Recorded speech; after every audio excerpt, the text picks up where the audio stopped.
انتہا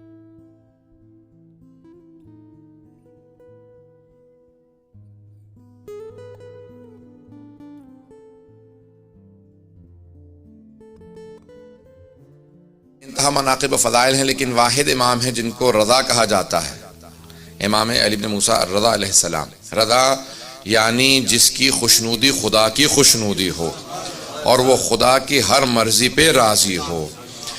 راضی برضا اللہ، جو اللہ کی ہر مرضی پہ، جو جناب سید الشہداء کا میدان کربلا میں رضاً بقضائہ و تسلیما لامر جملہ ہے، اگر اس کا مصداق دیکھنا ہے تو جناب امام رضا علیہ السلام کو دیکھ لیں۔ امام کی بے انتہا فضائل و مناقب ہیں۔ عزیزان گرامی، امام کی تاریخ کے الفاظ یہ ہیں کہ جب ایک مرتبہ مأمون ملعون جب حکومت میں آیا تو اس نے سوال کیا، جب مأمون حکومت میں آیا تو اس نے آنے کے بعد فوراً سوال کیا کہ کس کس سے میری حکومت کو خطرہ ہو سکتا ہے۔ فضل ابن ربی سے پوچھا تو اس نے کہا کہ 3 لوگوں سے تیری حکومت کو خطرہ ہو سکتا ہے۔ تو اس نے کہا میرے ذہن میں 2 تھے، تیرے ذہن میں کون کون ہے؟ کہا تیرا بھائی امین، کہا وہ تو بہت بے وقوف ہے، اسے میں راستے سے ہٹا دوں گا، قتل کروا دوں گا اس کو۔ دیکھیں، جو حکومت میں آتا ہے اور خدا کی خاطر حکومت نہ کرتا ہو وہ اپنوں کا بھی مخلص نہیں ہوتا۔ تو کہا اور؟ کہا کہ اس کا جو وزیر ہے کہ اس کو بھی میں راستے سے ہٹا دوں گا۔ کہا تیرے ذہن میں تیسرا کون ہے؟ کہا علی بن موسیٰ الرضا علیہ السلام۔ کہا یہ کون ہے؟ ان کا میں نے نام پہلے نہیں سنا ہے۔ عزیزان گرامی، ائمہ کی ایک مظلومیت یہ ہے کہ ان کے زمانے میں افراد تھے اور انہیں نہیں جانتے تھے۔ آج سب جانتے ہیں، لیکن ان کے زمانے میں ائمہ کی مظلومیت یہ ہے کہ ان کو بالکل کارنر کر دیا گیا، ان کو بالکل اس طرح سے دور کر دیا گیا معاشرے سے کہ کوئی ان کے قریب نہ جائے۔ کہا یہ جو حکومت تمہارے پاس ہے تمہارے اجداد نے ان کے نام پہ حاصل کی تھی، ان کے نام پہ لوگوں کو دھوکہ دیا کہ ہم بھی آل رسول ہیں، کیونکہ رسول خدا کے چچا کے بیٹے تھے بنی عباس، عباس حضرت عباس کی نسل سے تھے، یعنی حضرت عباس چچا اموی رسول خدا، نہ حضرت عباس ابن علی ابن ابی طالب، حضرت علیہ السلام کے فرزند نہیں بلکہ جناب امیر کے چچا عباس۔ تو کہا ان کی نسل سے ہو، تمہارے اجداد نے ان کے نام پہ کہہ کے دھوکہ دے کے حکومت حاصل کی اور اس کے بعد پھر ان کو زندانوں میں رکھا تاکہ لوگ پہچان نہ لیں کون حقدار ہے۔ تو اس نے کہا کہ اچھا تو یہ کیسے ہیں، دیکھنے میں کیسے ہیں، بولنے میں کیسے؟ سن رہے سب لوگ؟ کہا دیکھنے میں کیسے ہیں، بولنے میں کیسے ہیں، جب گفتگو کرتے ہیں علم کیسا ہے؟ کہا کہ جو ایک مرتبہ انہیں دیکھ لے وہ انہی کا ہو جاتا۔ علم ایسا ہے جب کلام کرتے ہیں ہر انسان انہیں سننا چاہتا ہے۔ علم لدنی کے مالک ہیں، کلام ایسے کرتے ہیں کہ ہر انسان مجذوب ہو جاتا ہے، کشش بہت زیادہ ہے، اور ان کے یہ اپنے عصمت کے قائل ہیں، معصوم ہیں، اس لیے ہر طرح کی لغزشوں سے پاک ہیں، ہر طرح کی آلائشوں سے پاک ہیں۔ توجہ کیجئے گا، وہ اپنا عقیدہ پیش نہیں کر رہا تھا، وہ ائمہ کا عقیدہ بتا رہا تھا۔ کہ یہ کہتے ہیں کہ معصوم ہے اس لیے لغزشوں سے بہت پاک ہیں، کہ جو ایک مرتبہ ان سے مل لیتا ہے وہ ان کا ضرور گرویدہ ہو جاتا ہے، وہ ان کا مرید ہو جاتا ہے۔ کہ اور شخصیت کیسی ہے؟ کہ شخصیت بہت وجیح ہے، چہرے پہ جلال ہے، ہیبت ہے، بہت خوبصورت ہے۔ کہ ایک مرتبہ تو دیکھے گا تو بھی معتقد ہو جائے گا کہ ہاں یہ واقعاً زمین کا نہیں آسمان سے نازل ہوا عام ہستی نہیں ہے، تو دیکھے گا تجھے خود اندازہ ہو جائے گا۔ کہ اور لوگ اگر ان سے ملتے ہیں قریب ہیں، کہ لوگوں کو ہم نے دور کر رکھا ہے لیکن جتنا لوگ ان سے ملتے ہیں ان سے قریب ہوتے چلے جاتے ہیں۔ کہ کہاں رہتے ہیں؟ کہ مدینہ منورہ میں رہتے ہیں، اپنے جد رسول خدا کے روضے کے قریب رہتے ہیں۔ کہ ان کا وہاں رہنا ہمارے لیے نقصان دہ ہے، کیونکہ جو حج پہ جائے گا مدینہ جائے گا، جو ملے گا وہ ان کا ہو جائے گا۔ کہ ان کو کسی طرح سے خراسان لے آؤ۔ اس وقت مشہد میں نہیں تھا، مشہد امام کی وجہ سے نام رکھا گیا، توس اس کا نام تھا، قریب میں مرو میں جہاں پہ اس کی حکومت کا دارالخلافہ تھا۔ کہا وہاں پہ ان کو منتقل کیا جائے۔ کہا جاؤ جا کے ان کو وہاں سے دعوت دو اور ان کو خراسان منتقل کر دو۔ اور جب لے کے چلنا تو ان کو عماری میں بٹھا دینا۔ کہا عماری میں کیوں بٹھائیں؟ کہا کیونکہ تو نے تو کہا کہ جو ایک مرتبہ دیکھ لے وہ انہی کا ہو جاتا ہے، تو ان کو چھپا کے سفر کروانا تاکہ کوئی دیکھ نہ لے، اور شیعہ علاقوں سے مت لانا، کہیں ایسا نہ ہو انقلاب برپا ہو جائے، لوگ ہمارے خلاف بغاوت کر دیں، ان کی وجہ سے ہمارے خلاف کھڑے ہو جائیں۔ کہ ان کو کافر علاقوں سے لانا یا ان علاقوں سے لانا جہاں پہ اہل بیت کے ماننے والے نہیں۔ توجہ تو ہے۔ جب سفر شروع ہو گیا، یہاں سے گئے، امام سے کہا کہ آپ خراسان میں آپ کو طلب کر لیا گیا۔ امام نے اپنے سارے بہن بھائیوں کو جمع کیا، بنی ہاشم کو جمع کیا، سادات کو جمع کیا، اور کہا دیکھو جس طرح سے جناب امیر جب گئے تھے نا مدینے سے تو جانتے تھے میں پھر واپس کوفے سے نہیں آؤں گا، جس طرح سید الشہداء گئے تھے جانتے تھے، اس طرح سے میں بتا رہا ہوں کہ میں واپس نہیں آؤں گا، یہ میرا آخری سفر ہے اور اسی کے اندر میری شہادت ہو جائے گی سفر میں۔ اور امام نے سب کو جمع کیا، کچھ وصیتیں کی اور چلے۔ جب سفر میں جانے لگے تو سب بہن بھائی بہت امام کے، خصوصاً حضرت معصومہ جو بہت زیادہ محبت کرتی تھی، بھائی سے ملی، سب بہنیں بھائی رونے لگے۔ امام نے کہا نہیں آپ لوگ یہیں پہ رہیں اور بعد میں آپ لوگوں کے لیے ایک سفر ہوگا، میں جانتا ہوں۔ اور امام سفر کے لیے چلے گئے، عماری میں بٹھایا گیا، امام کو لے جایا گیا، سفر شروع ہو گیا۔ جب سفر شروع ہو گیا تو مختلف علاقوں سے گزر رہے تھے، جو افراد ساتھ چل رہے تھے وہ مامون کے مامور تھے، مامورین تھے جن کو امر دیا گیا تھا، حکومت کے کارندے تھے، حکومت کے کارندے تھے، لیکن سفر میں امام رضا کے تھے، جو ہم سفر رہتا ہے کسی معصوم کا تو وہ معصوم ہی کا ہو جاتا۔ اب سارے مامور تھے حکومت کے، لیکن جب امام کے ساتھ چلنے لگے، کسی نے امام کی عبادت کو دیکھا، کسی نے زہد کو دیکھا، کسی نے عبادت کو دیکھنے کے بعد کہا امام کا چہرہ بتا رہا ہے یہ معصوم ہے۔ اب اکثر مامون کے کارندے امام کے ساتھ چلنے کی وجہ سے امام کے ہوتے چلے جا رہے تھے، جو نہیں بھی مانتے تھے وہ دل میں ماننے لگے تھے۔ اب کئی افراد تھے کہ نہیں ظاہری طور پہ کسی کو نہیں بتاؤں گا کہ میں ان کا ماننے والا ہوں، لیکن اب دل میں امام کو بعض بار دیکھتے تھے مسکراتے کا۔ اب مولا بھی جانتے تھے امام کہا اسے جاتا ہے جو دلوں کے بھید جانتا ہو۔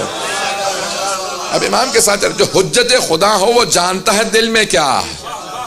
امام سفر میں ہے، مختلف سفر کے احاطوں کے اندر امام کو ایک مرتبہ نیشاپور کے اندر جب پہنچے، نیشاپور اس وقت مرکز تھا علم کا، بہت بڑے بڑے علماء شیعہ سنی وہیں نیشاپور سے گزرے ہیں، سب کے ذہنوں میں واقع ہے۔ مجھے صرف اشارہ کرنا ایک نتیجہ دینے کے لیے، اس مقام پہ 16,000 یا 18,000 محدثین جمع ہو گئے، اور سب کے سب ایک بات سوچ رہے تھے کہ عرب کا بہترین خاندان بنی ہاشم ہے، اور ایران کا جو بہترین خاندان تھا شاہی خاندان، اس کی بیوی جناب شہربانو بنی ہاشم کے بہترین حسین سے بیاہی گئی۔ آنے والا عرب و عجم کا بہترین فرد ہے۔ تو اب بہت سے لوگ محبت میں ملنے آئے تھے، بہت سے تعصب میں ملنے آئے تھے، بہت سے نیشنلزم کی وجہ سے مل رہے تھے۔ اگر توجہ ہو کہ بھی خون بہترین خون ہے، بہت سے عقیدت کی وجہ سے ہر آدمی آ رہا تھا، کوئی شیعہ تھا جو نہیں بھی تھا کہ یہ فرزند رسول ہیں، ان سے ایک حدیث سننا چاہیں گے۔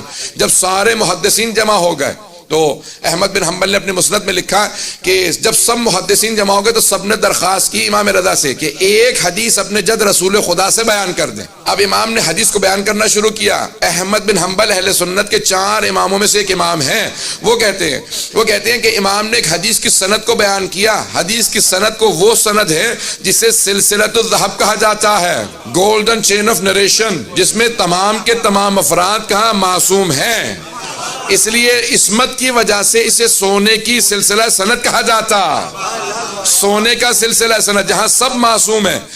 امام احمد بن حنبل کہتے ہیں، اہل سنت کے امام، وہ کہتے ہیں کہ اس حدیث کے الفاظ کو نہیں، صرف اس کی سند کو اگر دیوانے پہ پڑھ دو گے تو اسے افاقہ ہو جائے گا۔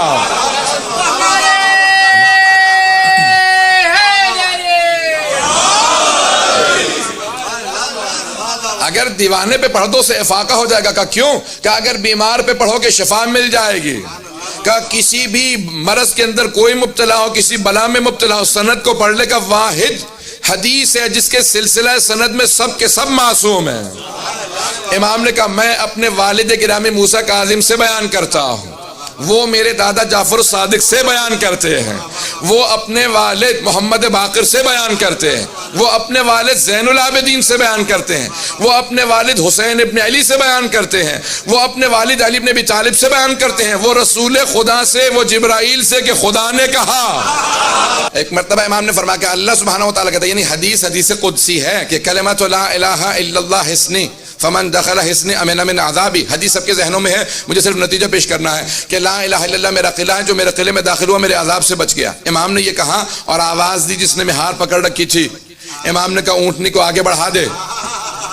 امام نے پردہ گرا دیا، جیسی اونٹنی آگے بڑھی امام نے سب کو سوچنے پہ مجبور کیا۔ جب سب لکھ رہے تھے سند کو، حدیث کے الفاظ کو، روایت کے الفاظ کو، متن کو سب نے لکھا، قلم روک دیا کہ صرف لا الہ الا اللہ کہیں جنت میں چلے جائیں گے۔ امام نے جب سب کو لمحہ فکریہ دے دیا، سوچنے میں مجبور کیا، تو امام نے دوبارہ کا ذرا رک، ایک مرتبہ عماری کا پردہ ہٹایا۔ امام نے کہا بشروطہا، لا الہ الا اللہ کی کچھ شرائط ہیں، کنڈیشنز ہیں، وَأَنَا مِن شُرُوطِهَا، لا الہ الا اللہ کی شرائط میں سے ایک شرط کا نام امام رضا ہے۔ امام پہنچے تو اس نے فوراً پہنچنے کے بعد مامون نے دیکھا امام کو، وہ جو سب سے دربار میں کہہ رہا تھا خبردار کوئی تعظیماً کھڑا نہ ہو، توجہ ہو، وہ خود ایک مرتبہ اپنے تخت پہ کھڑا ہوا اور امام سے کہنے لگا فرزند رسول تشریف لائیے، یہ آپ ہی کا تخت ہے، میرے تو وڈیرے بھی کہہ گئے اگر آپ نہ ہوتے تو ہم ہلاک ہو جاتے۔ ایک مرتبہ اس نے امام کو دعوت دی، امام نے کہا تیرے تخت سے مجھے ظلم کی بو آتی ہے، میں تیرے تخت پہ نہیں بیٹھوں گا، میرے لیے ممبر لگوا دے۔ ایک مرتبہ ممبر لگایا گیا، وہ خود تعظیماً کھڑا ہوا، سارا دربار کھڑا ہو گیا، امام سے کہا کہ آپ کو میں اپنا ولی عہد بنانا چاہتا ہوں، کراؤن پرنس بنانا چاہتا ہوں۔ امام نے کہا کیسی ولی عہدی؟ جب میں جانتا ہوں کہ میں تجھ سے پہلے شہید ہو جاؤں گا اور تو جو ہے مجھے خود سے زہر دے دے گا تو پھر میں کیسی ولی عہدی قبول کروں؟ کہ نہیں، آپ کو ولی عہدی قبول کرنی ہی ہوگی۔ امام نے کہا اگر زبردستی ہے تو پوچھ کیوں رہا ہے؟ جو تو نے لگانا میرے نام کے ساتھ لقب لگا دے، اگر پوچھ رہا ہے تو میں رد کرتا ہوں۔ یہ اگر توجہ ہو، امام نے کہا اگر پوچھ رہا ہے تو میں رد کر رہا ہوں، اور اگر تیری زبردستی ہے تو نے جو بھی نام لکھنا ہے میرے نام کے ساتھ لقب لگا دے۔ اس نے کہا نہیں، آپ ولی عہد ہیں۔ امام نے کہا شرط کے ساتھ، کوئی فیصلہ نہیں کروں گا۔ بات میں نہیں پہنچا پایا، کوئی فیصلہ نہیں کروں گا، آپ سب میرے پاس آئیں کہ آپ ہمارے جج بن جائیں، قاضی بن جائیں۔ میں کہوں ٹھیک ہے، لیکن کوئی فیصلہ نہیں کروں گا۔ تو اس کا مطلب ہے کون سے جج، کیسا جج؟ جب فیصلے کوئی نہیں کروں گا تو جج کس بات کا ہوں؟ امام نے کہا ولی ہے تو فیصلہ کوئی نہیں کروں گا۔ اس کو سمجھ نہیں آیا، اس نے کہا ٹھیک ہے قبول ہے۔ اس نے اس کو قبول کر لیا، کہا ولی عہدی قبول ہے، آپ ولی عہد ہیں، ایک مرتبہ ہر جگہ پہ اعلان کر دو۔ اب امام نے جب دیکھیں، ابھی امام کیا کہہ کے آئے ہیں؟ بشروطہا، لا الہ الا اللہ کی شروط میں سے ایک شرط ہوں۔ امام سمجھا یہ رہے ہیں کہ اس کی ولی عہدی معنی ہی کچھ نہیں رکھتی، میں توحید کی شرائط میں ہوں۔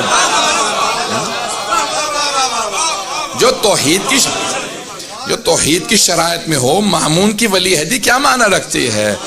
اگر بات پہنچ رہی ہو، اس کی ولی عہدی کی حیثیت کیا ہے؟ میں توحید کی شرائط میں ہوں، یہ ایک ظالم بادشاہ ہے۔ ایک مرتبہ فیصلہ آیا اس کے سامنے، اور ایک آدمی کو لایا گیا کہ یہ چور ہے، اس نے چوری کی ہے۔ تو اس نے مامون نے فوراً چور سے سوال کیا کہ بھائی واقعاً تم نے چوری کی ہے؟ اس نے کہا ہاں چوری کی ہے۔ کہا جانتے ہو چوری کی سزا کیا ہے اسلام میں؟ کہا ہاں، ہاتھ کاٹ دیا جاتا ہے، حد جاری ہوتی ہے۔ کہا اچھا حد جاری ہوتی ہے، جانتے ہو پھر بھی چوری کی اور اقرار بھی کر رہے ہو؟ کہا ہاں حد جاری ہوتی ہے، لیکن کون حد جاری کرے گا؟ کون میرا ہاتھ کاٹے گا؟ تو نہیں پہنچا پا رہا۔ کہا تو میرا ہاتھ کاٹے گا؟ ہاں میں ہاتھ کاٹوں گا۔ تو نے سوال کیسے کر دیا کہ میں تیرا ہاتھ کاٹوں گا؟ کیوں نہیں کاٹ سکتا، میں حاکم وقت ہوں۔ کہا سن، تیرے باپ نے جو بیت المال سے پیسہ چرایا تھا، اس سے ایک کنیز کیوں خریدا؟ تو اس سے پیدا ہوا، تو پوری امت کی ملکیت ہے، حاکم نہیں ہے۔ خبردار میرے سے اونچی آواز سے بات نہ کرنا، میں امت ہوں تو امت کی ملکیت ہے۔ اس نے کہا تو نے میری توہین کی ہے، جسارت کی ہے، تجھے سزا ملے گی، اور ہمارا ولی عہد فیصلہ کرے گا۔ امام سے کہا کہ آپ فیصلہ کیجئے۔ امام نے کہا کیسا فیصلہ؟ کہا آپ ولی عہد ہیں، آپ فیصلہ کیجئے۔ امام نے کہا میں نے تو پہلے شرط رکھی تھی کوئی فیصلہ نہیں کروں گا۔ بات واضح ہے، میں نے تو پہلے شرط رکھی تھی کوئی فیصلہ نہیں کروں گا۔ اس نے کہا کہ نہیں، آپ کو فیصلہ کرنا ہوگا، میرے پہ حرف آ رہا ہے اور آپ فیصلہ نہ کریں۔ امام نے کہا پھر سن، جو یہ کہہ رہا ہے وہ سچ ہے۔ جو بیت المال سے چرا لیا جاتا ہے وہ بیت المال ہی کا رہتا ہے۔ جناب امیر نے یہی کہا تھا نا اپنے پہلے خطبے میں کہ اگر تم میں سے کسی کے باپ نے بیت المال سے پیسے چرا کے ماں کا مہر بھی دیا ہو تو میں واپس لے لوں گا۔ بیت المال سے چرا لیا جائے تو یہ نہیں ہوتا کہ بیت المال کی ملکیت نہیں رہتی۔ عزیزان گرامی، ائمہ علیہ السلام کا معیار بہت بلند ہے، تو ان کے شیعوں کا معیار اسی طرح سے بلند ہونا چاہیے۔ اگر بات پہنچ رہی ہو، اس پہ واہ واہ کہنے والے بہت کم افراد ہیں۔ عزیزان گرامی، ہمارے معیارات بہت بلند ہونے چاہیے، ائمہ کی عقیدت رکھنے کے نتائج ہونے چاہیے، ان کے اعتقاد، ان کی امامت پہ، ولایت پہ ماننے والے۔ ایک مرتبہ مامون نے سنا اور فوراً تخت سے اترا اور چلا گیا، اور اسی کے بعد اس نے فیصلہ کیا کہ اب میں ان کو زہر دے دوں گا۔ امام نے کہا مجھے اس بات کی پرواہ نہیں ہے، لیکن میں کبھی اپنی زبان سے کوئی ایسی بات نہیں کروں گا جس سے حق چھپا لیا جائے، ظلم کی تائید ہوتی نظر آئے، کبھی ظلم کی تائید نہیں۔